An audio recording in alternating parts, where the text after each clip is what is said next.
இயேசு தம்மை நம்பிய யூதர்களை நோக்கி, என் வார்த்தைகளை நீங்கள் தொடர்ந்து கடைபிடித்து வந்தால் உண்மையில் என் சீடர்களாயிருப்பீர்கள், உண்மையை அறிந்தவர்களாயும் இருப்பீர்கள். உண்மை உங்களுக்கு விடுதலை அளிக்கும் என்றார். யூதர்கள் அவரை பார்த்து, உங்களுக்கு விடுதலை கிடைக்கும் என நீர் எப்படி சொல்லலாம்? நாங்கள் யாருக்கும் ஒருபோதும் அடிமைகளாயிருந்ததில்லை. நாங்கள் ஆபிரகாமின் வழிமரபினர் ஆயிற்றே என்றார்கள். அதற்கு இயேசு, பாவம் செய்யும் எவரும் பாவத்திற்கு அடிமை என உறுதியாக உங்களுக்கு சொல்கிறேன். வீட்டில் அடிமைக்கு நிலையான இடம் இல்லை, மகனுக்கு அங்கு என்றென்றும் இடம் உண்டு.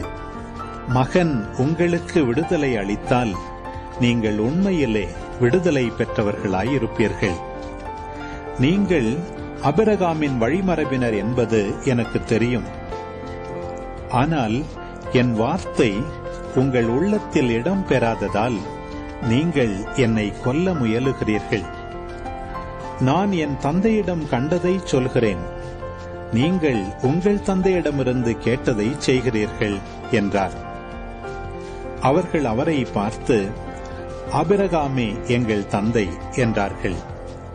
இயேசு அவர்களிடம், நீங்கள் ஆபிரகாமின் மக்கள் என்றால் அவரைப் போல செயல்படுவீர்கள். ஆனால் கடவுளிடமிருந்து கேட்டறிந்த உண்மையை உங்களுக்கு எடுத்துரைத்த என்னை நீங்கள் கொல்ல முயலுகிறீர்கள். ஆபிரகாம் இப்படி செய்யவில்லையே, நீங்கள் உங்கள் தந்தையைப் போல செயல்படுகிறீர்கள் என்றார்.